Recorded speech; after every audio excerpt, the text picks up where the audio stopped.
La musique du quatuor à cordes flottait doucement dans la salle de réception, une mélodie destinée à encadrer la joie, et non le conflit. Je me tenais près du bord de la piste de danse, une flûte de champagne à la main, quand je sentis une traction soudaine sur mon bras. La voix de ma mère, tendue et volontaire, traversa le brouhaha. « Céline, nous devons parler maintenant. » Avant que je puisse répondre, mon père était à ses côtés, sa main fermement agrippée à mon coude.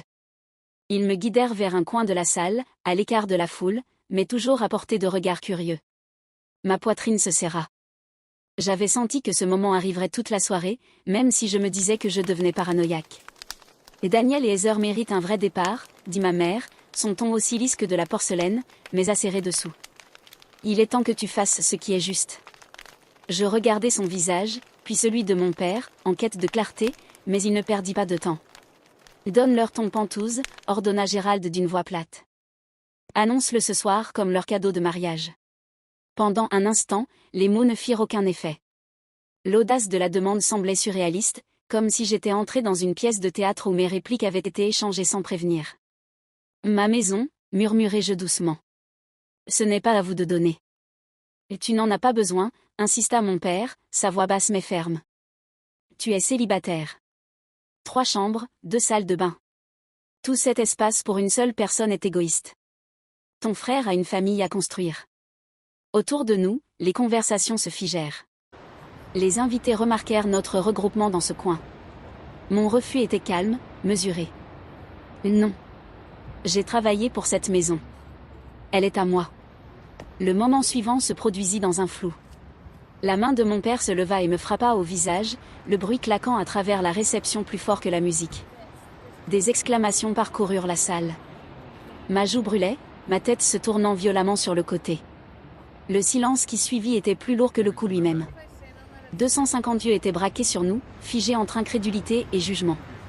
Je redressai ma colonne vertébrale, forçai ma voix à rester stable et murmurai pour que lui seul entende « Tu viens de me perdre ». Je posai mon verre sur une table proche et traversai la foule qui s'était écartée, chaque pas m'éloignant davantage de la vie à laquelle j'avais un jour supplié d'appartenir. J'avais appris tôt ce que signifiait être un bruit de fond dans ma propre maison. À Portland, la maison des Callaway tournait autour de Daniel, 3 ans plus jeune que moi et traité comme s'il portait l'héritage familial sur ses petites épaules. Mon père parlait de lui avec une fierté inépuisable, comme si Daniel était la réponse à tous les espoirs qu'il avait jamais nourris pour le nom de Callaway. On attendait de moi que je comprenne. Après tout, j'étais la fille. Un jour, je me marierais, changerais de nom et m'effacerais dans l'histoire de quelqu'un d'autre. Daniel, en revanche, était le fils qui maintiendrait la lignée intacte. Cette croyance façonnait chacune des décisions de mes parents. Quand Daniel ramenait à la maison un bulletin parsemé de B, il était affiché sur le réfrigérateur. Quand je rentrais avec des imparfaits et des rubans de première place de tournoi de débat, ma mère souriait poliment et demandait si j'avais pensé à mettre la table. Daniel rejoignait l'équipe de football, et mes parents lui achetaient des chaussures, des uniformes neufs et payaient des cours supplémentaires. Quand j'avais besoin de nouvelles chaussures de course, on me disait d'utiliser l'argent du babysitting.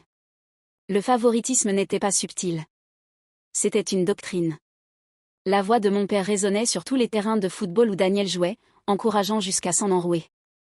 Mes championnats de débat, mes compétitions d'athlétisme trop souvent manquées, excusées par des courses ou des priorités familiales.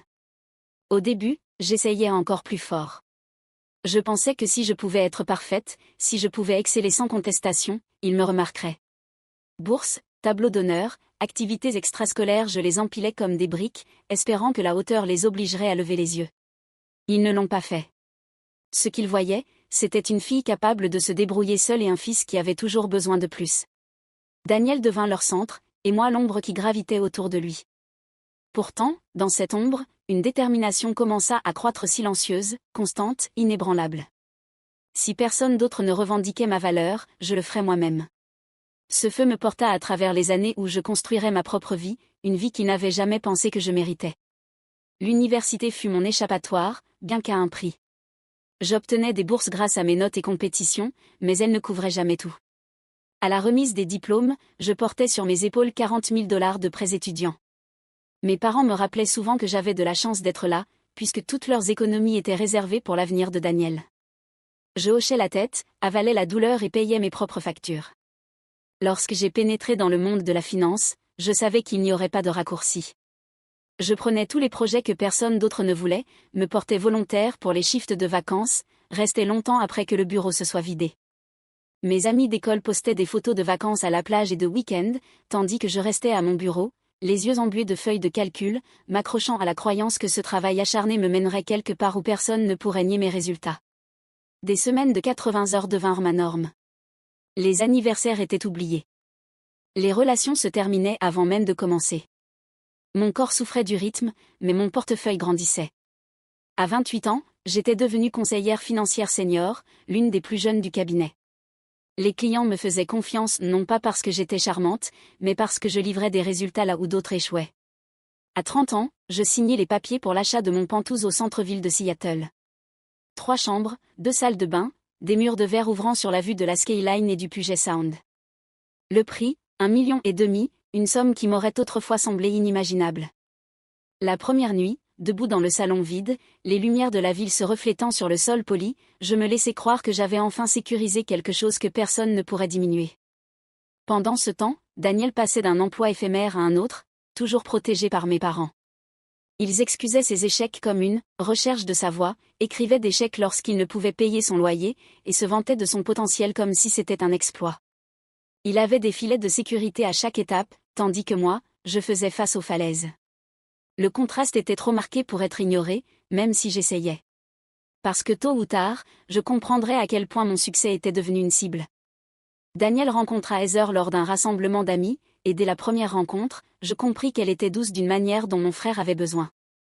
Elle était enseignante en maternelle, avec une patience infinie, du genre à sourire malgré les interruptions et à écouter sans se précipiter pour parler. 8 mois plus tard, lorsqu'ils annoncèrent leur fiançailles, mes parents réagirent comme si la royauté avait béni notre famille. Ils n'avaient pas beaucoup d'économies, mais cela ne les empêcha pas de promettre de couvrir entièrement le mariage. L'ironie ne m'échappa pas lorsque j'avais demandé de l'aide pour mes frais de scolarité, il n'y avait jamais assez. Pour Daniel, cependant, ils étaient prêts à puiser dans leur fonds de retraite, qualifiant cela d'investissement dans l'avenir de la famille. Je voulais rester soutenante malgré la vieille blessure. Lorsque je proposai d'organiser un dîner de fiançailles dans mon Penthouse, Heather sembla sincèrement reconnaissante. Elle admirait la vue, posait des questions réfléchies sur mon travail, et me remercia plus d'une fois. Pendant une courte soirée, je me laissai croire que ce jalon pourrait peut-être nous rapprocher.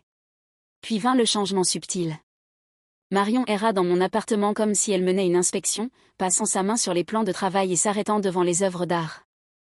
Tout est très moderne, remarqua-t-elle, son ton tranché par la désapprobation. Gérald, jamais subtil, demanda directement quel était le montant de l'hypothèque, si je pensais judicieux de bloquer autant d'argent en un seul endroit. Ces mots étaient présentés comme de la curiosité, mais le tranchant était suffisant pour couper. Le dîner continua avec rire et toast, mais sous cette façade se dessinait un courant que je ne pouvais ignorer. Mon appartement n'était pas admiré. Il était mesuré, évalué, et critiqué en silence.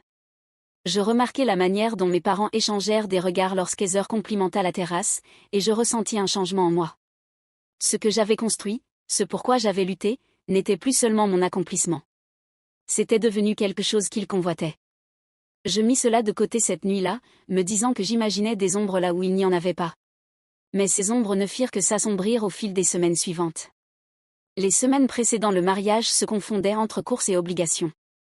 Je récupérais le smoking de Daniel lorsqu'il l'oubliait chez le tailleur, remplissais des enveloppes avec des invitations de dernière minute, et coordonnais même le fleuriste lorsque la livraison initiale prenait du retard. Heather fut gracieuse à chaque étape, s'excusant pour le chaos et me remerciant d'intervenir. Je lui dis de ne pas s'inquiéter. En vérité, je voulais alléger son stress, même si cela signifiait porter plus que ma part. Lors du dîner de répétition, je levai un verre pour porter un toast au couple. Mes mots venaient facilement, un espoir que la patience de Heather adoucisse l'entêtement de Daniel, et qu'ensemble ils construisent quelque chose de solide. Les invités applaudirent, Heather eut les larmes aux yeux, et pendant un bref instant, je me sentis incluse, comme si toutes les anciennes blessures se refermaient enfin. Mais ensuite commencèrent les murmures. De petits commentaires flottants, à portée d'oreille. Une tante se pencha vers un autre membre de la famille et murmura « Ce Penthouse à elle serait parfait pour eux ». Une cousine sourit en me passant près du buffet, chuchotant « Daniel a de la chance ». Au début, je balayais cela d'un revers de main comme des spéculations oisives qui emplissent les réunions de famille. Mais le cœur se fit plus fort, plus pointu. J'entendis mon oncle dire, elle ne peut pas avoir besoin de tout cet espace pour elle seule. Un autre ajouta, la générosité est familiale. Elle fera ce qu'il faut. Le tournant survint lorsque ma cousine Sophia me tira de côté dans le couloir, l'expression sérieuse. Céline, tu dois savoir quelque chose. Tes parents disent aux gens que tu donnes le pantouse à Daniel comme cadeau de mariage. Ils le répètent depuis des semaines. Je la regardai, stupéfaite. C'est absurde. Je n'ai jamais dit ça. Je sais, murmura-t-elle rapidement, mais ils l'ont dit à tant de gens. C'est presque devenu une vérité. Fais attention demain. Son avertissement s'installa en moi comme une pierre. Je sentis mon visage chauffer à la fois de colère et d'incrédulité. Comment pouvait-il transformer mon succès en quelque chose que je devais céder? Comme si toutes ces années de sacrifice ne signifiaient rien. Pourtant, je souris lorsque je retournai à table, déterminée à ne pas le montrer. Pour Heather, pour le jour dont elle avait rêvé, j'étouffai mon malaise et me concentrai sur la célébration. Je me disais que les murmures n'étaient que des paroles. Mais sous les rires et le tintement des verres, je savais que quelque chose se préparait, attendant de se briser. La salle de réception scintillait de lumière suspendue au plafond, créant une atmosphère destinée à rendre tout enchanteur. Je m'assis à la longue table d'honneur, souriant pour les photos, trinquant lorsque c'était demandé, essayant d'ignorer la façon dont mes parents scrutaient constamment la foule comme pour s'assurer que tout le monde regardait. Les assiettes furent débarrassées, le vin rempli à nouveau, et alors mon père se leva de sa chaise, tapant son couteau contre le bord de sa flûte de champagne. La salle se tut presque immédiatement. Gérald Callaway avait toujours eu une présence qui imposait l'attention, et ce soir-là ne faisait pas exception. Il commença son discours par des histoires sur l'enfance de Daniel, comment il avait toujours été le garçon au cœur le plus grand, celui qui restait proche de sa famille, qui apportait le rire dans la maison. Les invités riaient et Daniel rayonnait à côté des heures. Je voulais croire un instant que ce n'était que la joie d'un père débordante, mais son ton changea d'abord subtilement, puis délibérément. Et certaines personnes, dit-il, marquant une pause pour laisser le silence s'étendre, sont bénies avec des capacités naturelles, un succès qui semble venir facilement. Elles accumulent richesse, possession, accomplissement. Ses yeux balayèrent la salle mais se posèrent sur moi.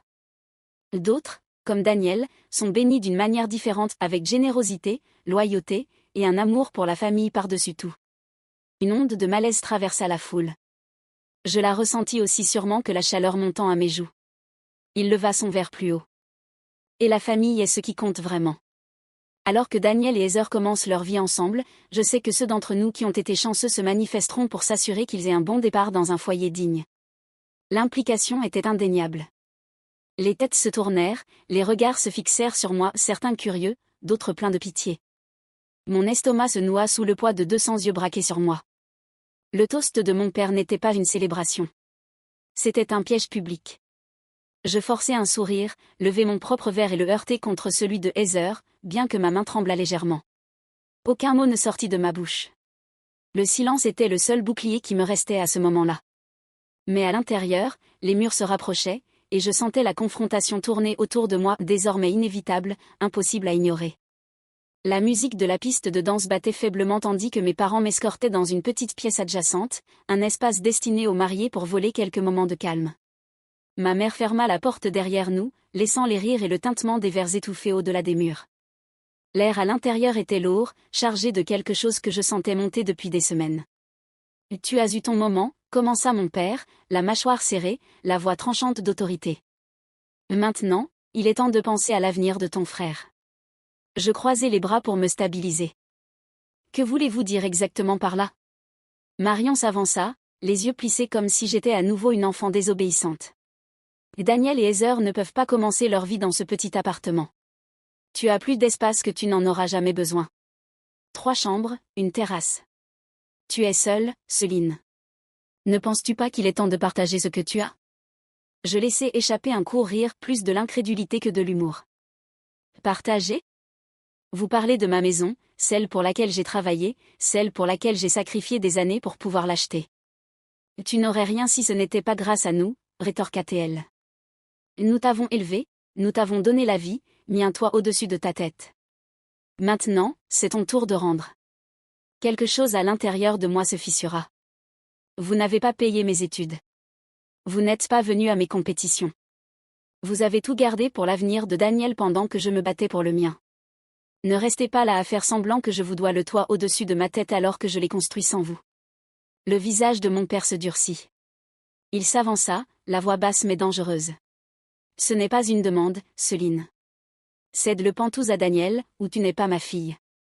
Les mots tombèrent comme une lame, et je sus que le choix était enfin arrivé, aussi brutal et définitif que la gifle qui m'attendait. Les cris s'étaient propagés plus loin que je ne l'avais réalisé. Lorsque la voix de mon père dépassa la mienne, des ombres remplirent l'embrasure de la porte. Des proches restaient hésitants, la curiosité les attirant. Puis Gérald se tourna, son expression se tordant en quelque chose de presque théâtral. « Ta sœur te donne son pantouse », annonça-t-il, projetant sa voix vers le hall où les invités commençaient à se rassembler. Un murmure parcourut la foule, les yeux passant de Daniel à Heather, puis à moi. Mon frère avait l'air confus, sa nouvelle épouse pâle de stupeur. Je fis un pas en avant, stabilisant ma voix. « Ce n'est pas vrai. Je n'ai jamais dit ça. » Des souffles coupés brisèrent le silence, des inspirations nettes comme des craquements de verre. Le visage de mon père s'assombrit, et à ce moment-là, il semblait moins un parent qu'un homme acculé, désespéré de maintenir une autorité qui lui échappait. « Arrête de nous embarrasser, siffla-t-il. Tu feras ce qu'on te dit. » Je ne le ferai pas, répondis-je, chaque mot délibéré. Le pantouse est à moi. Ce n'est pas un cadeau de mariage. Ça ne l'a jamais été. La pièce se resserra autour de nous, les chuchotements gonflant comme une marée. Je sentis le poids de chaque regard, la piqûre du jugement, mais je restai immobile. Pour une fois, je ne me rétrécissais pas sous leurs attentes. Puis, dans un instant violent, la dispute se termina. Sa main s'abattit sur ma joue avec un claquement qui résonna plus fort que la musique dehors. Ma tête se retourna, la brûlure se transformant en chaleur pulsant sous ma peau. Le silence qui suivit était suffocant. La main d'Heather vola à sa bouche. Daniel ne bougea pas, figé, son silence plus fort que toute défense qu'il aurait pu offrir. Ma mère détourna le regard comme si la distance pouvait effacer ce qui venait de se passer. Je me redressai, ignorant la brûlure sur mon visage, et croisai le regard de l'homme qui m'avait frappé. Ma voix tomba en un murmure calme mais définitif. « Vous venez de me perdre. » Sans un mot de plus, je traversai le cercle d'invités stupéfaits, chaque pas délibéré, laissant derrière moi la musique, les lumières et la famille qui m'avaient enfin montré exactement ce que je représentais pour eux. Lorsque j'atteignis mon pantouse, l'adrénaline était retombée, ne laissant qu'une douleur creuse. Je fermai la porte derrière moi et glissai sur le sol, pressant mes paumes contre le carrelage froid tandis que les sanglots me secouaient. Ma joue pulsait, une marque rouge fonçant déjà en ce que je savais devenir un bleu. Lorsque je pris enfin mon téléphone, l'écran brillait de coups de fil et de messages manqués. Certains venaient de cousins et d'amis, des voix d'indignation et de réconfort. « Ce que ton père a fait était mal. Nous sommes là si tu as besoin de quoi que ce soit. » D'autres portaient le blâme comme du fil barbelé. « Tu as ruiné le mariage de ton frère. Excuse-toi avant qu'il ne soit trop tard. » Les textos de Daniel furent les plus douloureux. Il ne demandait pas si j'étais blessé. Ne questionnait pas ce que notre père avait fait. Au lieu de cela, tu as fait une scène. Heather pleure. Tu as tout gâché. Les messages vocaux de mes parents me peignaient en tant qu'agresseur, tordant la réalité en un récit où j'avais provoqué, embarrassé, trahi. Le lendemain matin, Heather arriva sans prévenir. Elle se tenait dans l'embrasure, pâle, les yeux écarquillés en voyant le bleu. Céline, je ne savais pas que c'était si grave. Je la fis entrer, bien que je gardasse une certaine distance. Elle hésita avant de parler. Ils nous ont dit il y a des semaines que tu avais promis le pantouse, que ce n'était qu'une question de temps avant que tu l'annonces. Je les ai crus. Je pensais que tu étais généreuse. Sa voix se brisa. Je suis désolée. Je l'observai, cherchant le moindre signe de complicité, mais je ne vis que de la honte. Merci de me l'avoir dit, dis-je enfin. Mais les croire a failli me coûter tout. Je ne peux pas continuer à faire semblant que cette famille n'est pas ce qu'elle est. Heather hocha la tête, incapable de me regarder. Lorsqu'elle partit, je sentis le calme s'installer différemment, plus seulement le deuil, mais le début d'une ligne que je ne laisserai jamais franchir à nouveau. Le bleu sur ma joue disparut, mais je m'assurai de le documenter. Photos, dates, notes, preuves de ce qui avait été fait. Margaret m'incita à suivre une thérapie, et pour une fois je ne contestais pas. Semaine après semaine, j'appris à nommer les années de négligence pour ce qu'elles étaient et à comprendre que survivre n'était pas de l'égoïsme. Mon cercle se resserra. Des amis comme Margaret et Allison vinrent avec des repas, des rires, et des cadeaux qui ressemblaient plus à une famille que tout ce que j'avais connu chez moi. Puis vint la lettre froide, formelle, tapée sur le papier à en-tête professionnelle de mon père. Cède le Pantouse à Daniel ou tu ne seras plus notre fille. Aucune excuse, aucune reconnaissance de la violence, seulement une transaction déguisée en héritage. Je la rangeai sans répondre. Leur silence après fut plus bruyant que leurs mots. Les mois passèrent. Le travail prospéra. Mon nom circula pour un partenariat, et j'utilisai mon premier vrai bonus pour redécorer le Pantouse, pas pour les apparences, mais pour moi. Je le remplis de couleurs audacieuses, de fauteuils confortables, et de murs qui reflétaient enfin mes goûts, pas les leurs. Il devint un sanctuaire, pas un champ de bataille. Lorsque je rencontrai Daniel dans un café, il semblait plus petit, les yeux fatigués. Il murmura que les choses à la maison n'étaient plus les mêmes, que Heather remettait en question l'emprise de leurs parents sur lui. Pendant un instant, je ressentis l'envie de tendre la main, mais je me rappelai le bleu, les murmures, le silence. « Si tu veux une relation, elle doit être sans qu'il la contrôle, dis-je. Le sang peut lier, mais j'avais enfin appris que seul le respect fait une famille.